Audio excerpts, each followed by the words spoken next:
भगवान की कृपा बरसाना में गोविंद दास नाम का एक भक्त रहता था।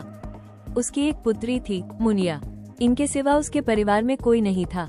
गोविंद दास दिन भर मेहनत से काम करते और संध्या होते ही श्री जी के मंदिर जाकर दर्शन करते।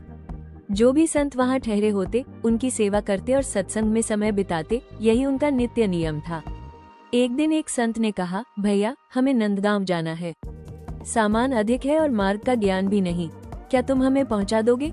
गोविंद दास ने विनम्रता से कहा, महाराज ये तो मेरा सौभाग्य है, और सहर्ष हाँ कर दी। शाम को उन्होंने बेटी से कहा, मुझे एक संत को नंदगांव छोड़ने जाना है।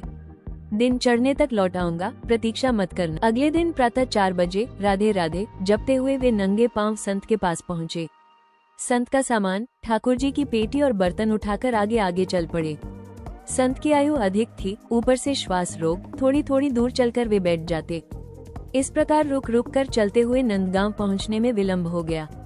मंदिर में सामान रखकर गोविंद दास बोले, महाराज अब मैं चलता हूँ। संत ने आग्रह किया, इतनी दूर से आए हो, थोड़ा विश्राम कर लो, कुछ जलपान कर लो। गोविंद दास ने हाथ जोड़कर कहा, महाराज बरसाने की वृषभानु नंदिनी नंदगांव में ब्याही है, यहाँ जल ग्रहण करना मेरे लिए पाप होगा। संत की आंखों से आंसू बहने लगे। बोले, तुम गरीब हो सकते हो, पर तुम्हारा हृदय अत्यंत पवित्र है। प्रणाम कर गोविंद दास लौट पड़े।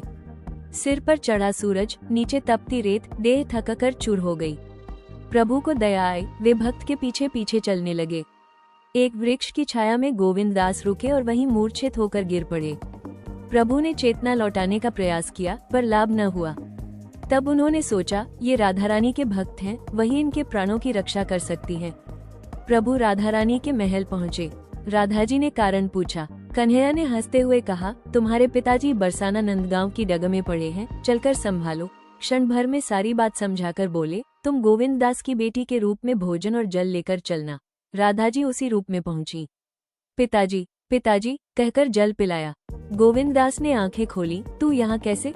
राधा जी बोली, घर पर हरिया काका आए हैं, आपको बुलाने आई हूँ, भोजन भी ले आई हूँ। गोविंद दास ने भोजन किया, ऐसा स्वाद उन्होंने कभी नहीं पाया था। कुछ दूर चलते ही राधा जी अदृश्य हो गई। शाम को घर पहुंचकर गोविंद दास बेटी के चरणों में गिर पड़े। आज तुमने मेरे प्राण बचा लिए। बेटी बोली, पिताजी मैं तो कहीं गई ही नहीं, और हरिया काका भी नहीं आए। तभी गोविंद दास को सब समझ आ गया। उन्होंने कहा, आज तुम्हारे ही रूप में राधा रानी आई थी, मुझे जल और भोजन देकर मेरे प्राणों की रक्षा की। भाव विभोर होकर बोले, मेरी किशोरी ने मेरे कारण प्रचंड गर्मी में कष्ट उठाया और मैं पहचान न सका। अब जीवन की एक ही आस है, मुझे फिर कब श्री राधा रानी के दर्शन